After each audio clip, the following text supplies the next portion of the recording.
အားလုံးမင်္ဂလာပါကျွန်တော်တုတ္တဆန်ပါဒီနေ့တော့ကျွန်တော်ရဲ့ဘေးရင်ဆွဲဆောင်ကိုအသုံးပြုပြီးတော့ဒီ2026ခုနှစ်မှာတရုတ်ဂမ်ဘီယာပညာရေးကဘယ်နှစ်ဖွားတွေဟာကံကောင်းမလဲဆိုတာကိုကျွန်တော်တွက်ပြခြင်းပါတယ်တွက်ပြတယ်ဆိုတာထက်ကျွန်တော်ကဒါမိတ်ဆွေတို့ကိုသင်ပေးတဲ့သဘောပါဘေးရင်ဆွဲဆောင်ဆိုတဲ့ program ကြီးကိုအသုံးပြုပြီးတော့မိတ်ဆွေတို့ဘာမှမလုပ်တတ်ဘူးဆိုရင်ဒါမိတ်ဆွေတို့ဘက်ကရှုံးပါတယ်အဲ့တော့ဘယ်လိုအသုံးချရလဲဆိုတာကိုလက်တွေ့ကြကြဒါကိုယ်တိုင်သိထားပြီးတော့အသုံးချတတ်မယ်ဆိုရင်ကိုလည်းအကျိုးစီးပွားတိုးတက်အောင်လှုပ်ဆောင်နိုင်တယ်လို့အများသူငါကိုလည်းပြန်ပြီးတော့ဒါအကျိုးပြုနိုင်မှာဖြစ်ပါတယ်ကျွန်တော်ဖွင့်ထားတဲ့မြင်ကွင်းရဆိုရင်ဒါဘေးရင်ဆွဲဆောင်ရဲ့ဒါအဖွင့်စာမျက်နှာပေါ့နော်ဘေးရင်ဆွဲဆောင်ဆိုတဲ့ site ကိုလာလိုက်မယ်ဆိုတာနဲ့ဒီစာမျက်နှာကိုမိတ်ဆွေတို့အရင်တွေ့ရမှာပါအခုကျွန်တော်ကမိတ်ဆွေတို့ကိုတရုတ်ဂမ်ဘီယာပညာရေးဘယ်နှစ်ဖွားတွေဟာကံကောင်းလဲဆိုတာကိုကျွန်တော်ကဒါလက်တွေ့ကြကြဖြည့်ရှင်းပြမှာပါအဲ့တော့အရင်ဆုံးမိတ်ဆွေကကိုဘာနှစ်ဖွားလဲဆိုတာကိုသိအောင်အရင်ဆုံးလှုပ်ထားမှာဖြစ်ပါတယ်ဥပမာကျွန်တော်ဆိုရင်ကြွက်နှစ်ဖွားဖြစ်ပါတယ်အဲ့တော့မိတ်ဆွေကိုယ်တိုင်ကဘာနှစ်ဖွားလဲမသိဘူးဆိုရင်ဒါ online ပေါ်မှာလည်းပဲတွက်ချက်လို့ရတဲ့ program တွေမြောက်များစွာရှိပါတယ်တကယ်လို့မိတ်ဆွေကဒီဘေးရင်ဆွဲဆောင်ကိုအသုံးပြုနေတာဆိုရင်တော့အထူးထွေစဉ်းစားနေစရာမလိုပါဘူးကျွန်တော်ဒါနမူနာတွက်ပြပါမယ်ဒီတော့ကျွန်တော်တို့အရင်ဦးဆုံးဘေးရင်ဆိုတဲ့ menu ကနေတစ်ဆင့်တရုတ်ဂမ်ဘီယာကိုလာမယ်ပြီးတော့လို့စင်ကျွန်တော်တို့ဒီထဲကိုဝင်မယ်ဒီနေရာ၃ခုမှာမိတ်ဆွေတို့ဒါတွက်ချက်နိုင်ပါတယ်အခုလောလောဆယ်တော့အခြေခံသမားတွေအစားတွက်ချက်လို့ရအောင်ကျွန်တော်ဒီအခြေခံနဲ့ပဲပြလိုက်ပါမယ်ဘာကြောင့်လဲဆိုတော့ဒါမိတ်ဆွေတို့အတွက်မျက်စိလည်းပဲအမြင်ရှင်းမှာဖြစ်တယ်လွယ်ကူကူလည်းတွက်ချက်လို့ရမှာဖြစ်တယ်အဲ့တော့ကျွန်တော်တို့လက်တွေ့တွက်ကြည့်အောင်အဲ့တော့ဒီထဲရောက်လာပြီဆိုမိတ်ဆွေတို့ရဲ့ဒါမွေးတက်ကလေးတွေကိုဒီမှာလာပြီးတော့ရိုက်ထည့်လိုက်ရုံပဲတကယ်လို့မရိုက်ထည့်ခြင်းဘူးဆိုရင်ဒီကပြက်ကလေးလေးဖွင့်ပြီးတော့ဒါထည့်လို့လည်းရတယ်အဲ့တော့ကျွန်တော်တော့ရိုက်ပဲထည့်လိုက်တော့မယ်ကျွန်တော်9ရက်တလ1985မှာမွေးတယ်မိနစ်7နာရီ10မိနစ်မှာမွေးတယ်ဒီ AM တော့မနက်ပိုင်းဖြစ်တဲ့တော့ကျွန်တော်မပြင်တော့ဘူးပြီးတော့ကြားမှာဒီနေရာမှာသေချာရွေးပြီးပါမှန်မှန်ကန်ကန်ရွေးခြင်းအဖြစ်မိတ်ဆွေရဲ့ဒါတွက်ကိန်းတွေကလည်းမှန်မှန်ကန်ကန်နဲ့ထွက်ပေါ်လာမှာဖြစ်ပါတယ်ကျွန်တော်တို့ရန်ကုန်မှာမွေးတယ်ဆိုတော့ရန်ကုန်လို့ပဲဒီထဲမှာထည့်ထားလိုက်တော့မိတ်ဆွေတို့တကယ်လို့ဒါမန္တလေးတို့ဘာလို့ဖြစ်နေမှန်းဆိုဒီနေရာမှာလာပြီးတော့ဒါမန္တလေးတို့ဘာလို့ရှာကြည့်ပေါ့နော်ကျွန်တော်တို့ရန်ကုန်ဖြစ်တဲ့ကြောင့်ရန်ကုန်ပဲပြန်ထားလိုက်မယ်အဲ့တော့ရန်ကုန်လည်းမျိုးမျိုးရှိသေးတယ်မိတ်ဆွေတို့နီးစပ်ရနေရာတစ်ခုဒါရွေးချယ်ပေါ့နော်မိတ်ဆွေတို့ဗမာမွေးလဲကျွန်တော်ဒီရန်ကုန်ပဲထည့်ထားလိုက်တော့မယ်အဲ့တော့ကျွန်တော်တစ်ချက်တွက်ကြည့်အောင်အဲ့တော့ခလုတ်တစ်ချက်နှိပ်ပြီးတော့တွက်ကြည့်လိုက်တဲ့အခါမှာအခုလိုမျိုးဒါပေါ်လာပြီဒါကတော့အခြေခံကိန်းဆိုတော့တိတ်အများကြီးကျွန်တော်မထည့်ထားဘူးအများကြီးမထည့်ထားဘူးဆိုတော့ကျွန်တော်တော်တော်လေးထည့်ထားသေးတယ်ဆိုပါစို့မိတ်ဆွေတို့ဒါတွေအများကြီးကြည့်ပြီးတော့ဒါမျက်စိရှုပ်မသွားနဲ့အဓိကမိတ်ဆွေတို့ကြည့်ရမှာဟောဒီနေရာမှာအဓိကကြည့်ရမယ်ဒီနှစ်ဆိုတဲ့နေရာမှာအဓိကကြည့်ရမယ်ဒါမှမိတ်ဆွေဟာဘာနှစ်ဖွားလဲဆိုတာကိုဒါသိမှာဖြစ်ပါတယ်ဒါတွေကမကြည့်ရဘူးလားဆိုတော့ဒါတွေလည်းကြည့်ရမှာပါသို့တော်လည်းပဲဒါတွေကမိတ်ဆွေတို့နားမလည်ဘူးဆိုရင်အသုံးပြုတတ်မှာမဟုတ်ဘူးဒါကြောင့်ကျွန်တော်တို့လူအများဆုံးနားလည်နေကြတဲ့ကျွန်တော်ဘာနှစ်ဖွားလဲသူဘာနှစ်ဖွားလဲဆိုတာတွေကတော့မိတ်ဆွေတို့ဒီနေရာမှာလာပြီးတော့ကြည့်ရမယ်ဥပမာကျွန်တော်ဆိုရင်ရေထက်နဲ့ဆိုင်တဲ့ကျွတ်နှစ်ဖွားသို့တော်လည်းပဲဒီနေရာမှာတစ်လို့ကျွန်တော်ပြထားတယ်ဒါကြောင့်ဒီနေရာမှာတစ်လို့ပြထားတဲ့ကြောင့်တစ်သားထက်ရန်ထက်ကြီးဆိုတဲ့တစ်သားနော်ဒီအပေါင်းတင်ကြီးတာလေးတွေ့ရလားမသိဘူးအဲ့ဒီအပေါင်းတင်ကြီးတာလေးကရန်ကိုကိုစားပြုတယ်ဒါကရင်လားရန်လားဆိုတာကိုခွဲခြားတဲ့သဘောပါအဲ့တော့ဒီနေရာမှာကျွန်တော်ကကျွတ်နှစ်ဖွားလို့သိသွားပြီဆိုရင်ကျွန်တော်တို့ဆက်ပြီးတော့အလုပ်လုပ်လို့ရပြီမိတ်ဆွေတို့ကိုယ်တိုင်လည်းပဲဒီလိုမျိုးလာတွက်ကြည့်ပြီးဒီနေရာကိုတစ်ချက်ကြည့်ဘာနှစ်ဖွားလဲဆိုတာတွေ့လိမ့်မယ်ကျွန်တော်ဆိုရင်ဒီမှာအပေါင်းတင်ကြီးတာလေးနဲ့ပြထားတယ်ကျွတ်လို့ပြထားတယ်ဒါဆိုရင်ရန်တက်ကြီးဆိုတဲ့ကျွတ်ဖြစ်တယ်ဆိုတော့ဒီလောက်ထိသိပြီဆိုကျွန်တော်နောက်တစ်ဆင့်သွားနောက်တစ်ဆင့်ကတော့အရန်လွယ်တယ်ကျွန်တော်ဒီတရုတ်ဂမ်ဘီယာထဲပဲဝင်မယ်ဝင်ပြီးတော့လို့ဆိုရင်ဒီနေရာမှာသဟဇာတာဆက်ဝိုင်းဆိုတာကျွန်တော်ပေးထားတယ်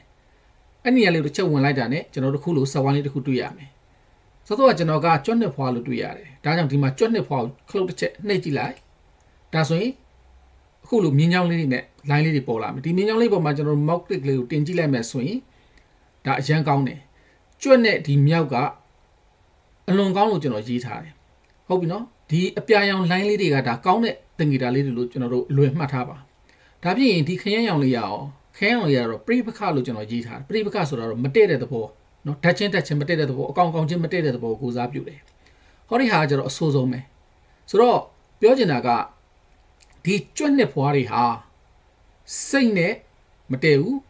ပြီးတော့မြင်းနဲ့မတည့်ဘူးဟုတ်ပြီနော်ပြီးတော့ဒီအစိမ်းရောင်လေးကဘာလေးလဲဆိုရင်ဒီအစိမ်းရောင်လေးကကျတော့တင့်မြတ်တယ်ကောင်းတယ်လို့ပြောတာဆိုတော့ဒီကြွက်က မြောက်တို့နော်ငကားတို့နွားတို့နဲ့သူကအကျိုးပေးတယ်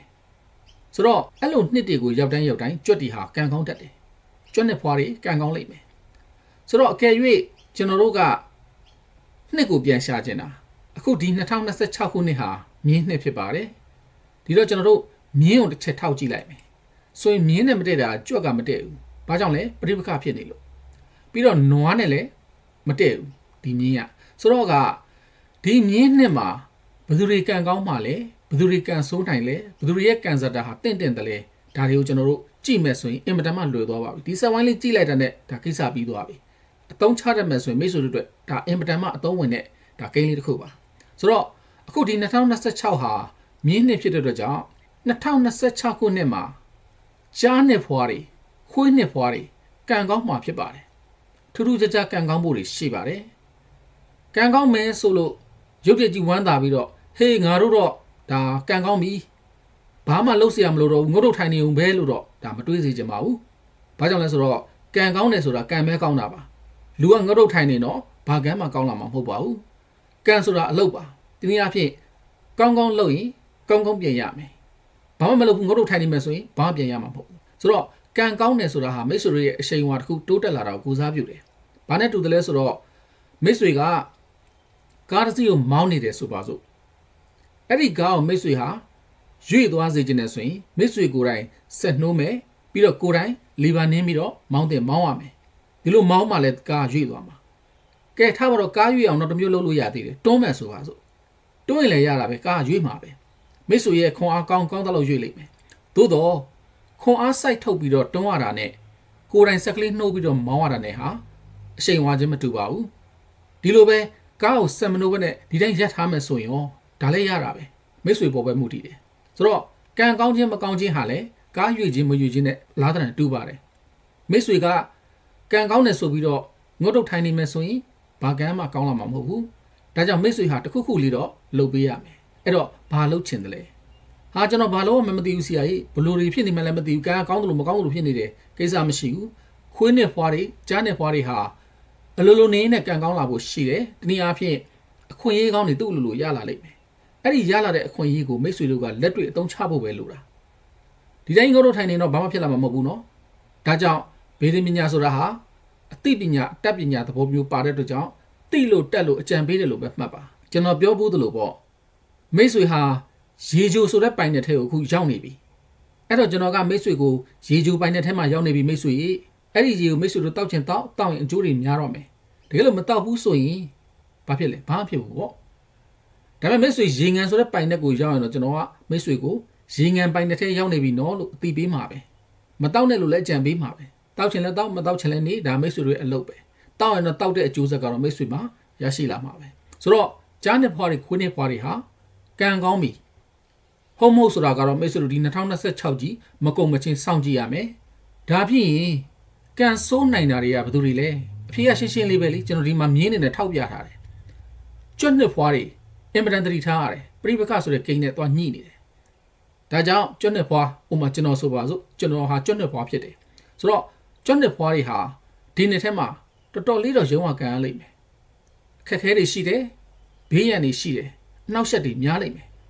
ဒီတော့အစိုးဆုံးကဘာလို့လဲဆိုရင်နွားနှစ်ဖွားတွေဟာဒီနှစ်ထဲမှာအစိုးဆုံးပါပဲကျမ်းမာရေးတတိထားရမယ်အလောက်ကန်စီးပွားရေးတွေမှာရုပ်တရက်မှားယွင်းမှုတွေဖြစ်လာတတ်တယ်အလင်းစလုံးမလုံးနဲ့ပီပီရောမလုံးနဲ့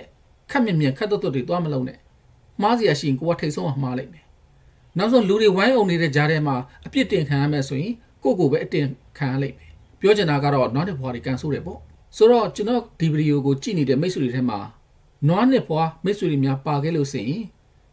ဒါလေးတွေကိုတော့ queue site ပါကန်ဆိုးမယ်ဆိုလို့ဝမ်းနေစရာမရှိဘူးเนาะကျွန်တော်ကကန်ဆိုးတယ်ဆိုတာကကံမကောင်းသေးဘူးလို့ပြောချင်တာမိတ်ဆွေကိုအပီးသက်ကြီးဖျားရှင်ဗျာဒိတ်ပေးသလိုမျိုးကြီးကန်ဆိုးပြီးဟေ့လို့ပြောတာမဟုတ်ဘူးเนาะကျွန်တော်ကဒီလိုကိန်းမျိုးတော့တိုက်ဆိုင်နေပြီဒါလေးတွေတော့သတိထားပါလို့အကြံပေးတာပါစိတ်တကြဖို့မဟုတ်ပါဘူးအဲ့တော့နွားနဲ့ဖွားတွေဟာကံကောင်းအောင်ဘယ်လိုလုပ်ရမလဲလုပ်လို့ရတဲ့နည်းတွေကတော့အများကြီးပဲပေါ့နော်သို့တော်လည်းပဲကျွန်တော်အနေနဲ့ကဒီမှာဗီဒီယိုကိုမရှည်ခြင်းတဲ့အတွက်ကြောင့်ခတ်တူတူပဲပြောပြရစီနွားနဲ့ဖွားတွေအနေနဲ့ကံကောင်းခြင်းနဲ့ဆိုရင်ဟောဒီနွားဆိုတဲ့နေရာကိုတစ်ချက်ထောက်ကြည့်လိုက်တဲ့နဲ့ဟောဒီမှာကြက်ရယ်မွေရယ်ဆိုတာတွေ့ရပြီ အဲ့တော့ရှင်းရှင်းလေးပဲနွားနဲ့ဖွားတွေဟာကြက်ရယ်မွေရယ်ဓာတ်နှမျိုးအိမ်ထဲမှာစောင့်ထားပေးရတယ်ဥပမာဆိုကြပါစို့မွေဆိုတာတော့လူတွေကကြောက်ကြတယ်ပြီးတော့တချို့ကလည်းနမိတ်မကောင်းလို့ထင်ကြတယ်ဆိုတော့မွေကြီးကိုအိမ်ထဲမှာထားခြင်းဆိုရင်ကြက်ကိုထားမှာပေါ့အဲ့လိုပြောလိုက်လို့ကြက်တွေမွေးရမယ်လို့ပြောတာမဟုတ်ဘူးနော်မွေးခြင်းလည်းမွေးပေါ့ဒါသဘောကျတယ်ဆိုရင်သို့တော့ကျွန်တော်ပြောချင်တာကအဆောင်ရုပ်ဥမာကြက်ရုပ်ကလေးတော့၎င်းကြက်ပုံလေးတော့၎င်းဒါလေးတွေကိုမိတ်ဆွေရဲ့အိမ်ထဲမှာစိတ်ဆွဲထားလိုက်မယ်ဆိုရင်ကံကောင်းခြင်းတွေဟာမိတ်ဆွေစီကိုရောက်လာမှာပဲဆိုတော့ဒါနွားနဲ့ဖွားတွေအတွက်ကျွန်တော်ကဣရိယာပေးတာပါဒါဖြင့်ဒီကျွတ်နဲ့ဖွားတွေကကောကျွတ်နဲ့ဖွားတွေလည်းကံညံ့တက်တာပဲလေဆိုတော့ကျွတ်နဲ့ဖွားတွေအတွက်ကောဒါလည်းဖြေရရှင်းရှင်းလေးပဲဒီလိုထောက်ကြည့်လိုက်မယ်ဆိုရင်မြောက်ရဲ့ငကားရဲ့ဆိုပါစို့မြောက်ရုပ်သို့မဟုတ်မြောက်ပုံလေးသို့မဟုတ်လည်းငကားရုပ်ငကားပုံလေးကိုအိမ်ထဲမှာထားမယ်ဆိုရင်ဒါဟာဖုံးရွှေတက်မိသွားပါတယ်ကံကောင်းခြင်းတွေရောက်ရှိလာပါလိမ့်မယ်အနှောက်အယှက်တွေကင်းဝေးသွားပါလိမ့်မယ်ဒါပေမဲ့ကျွတ်နှစ်ဖွားတွေအိမ်ထဲမှာစိတ်ပုံတွေနော်မြင်းပုံတွေမြင်းရုပ်တွေများထားခဲ့မယ်ဆိုရင်ရောဒါဆိုရင်တော့ကံဆိုးစေပါတယ်ဒီနေ့အဖြစ်အနှောက်အယှက်တွေပိုများလာစေပါတယ်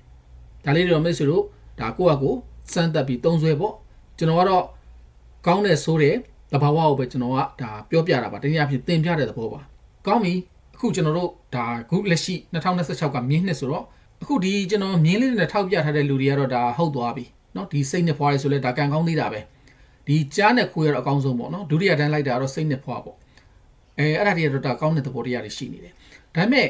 ဒီကြားမှာကျွန်တော်မြင်းနဲ့မထောက်ပြထားတဲ့ဒါအကောင်လေးတွေရှိသေးတယ်ဆိုတော့ဥမာထားပါတော့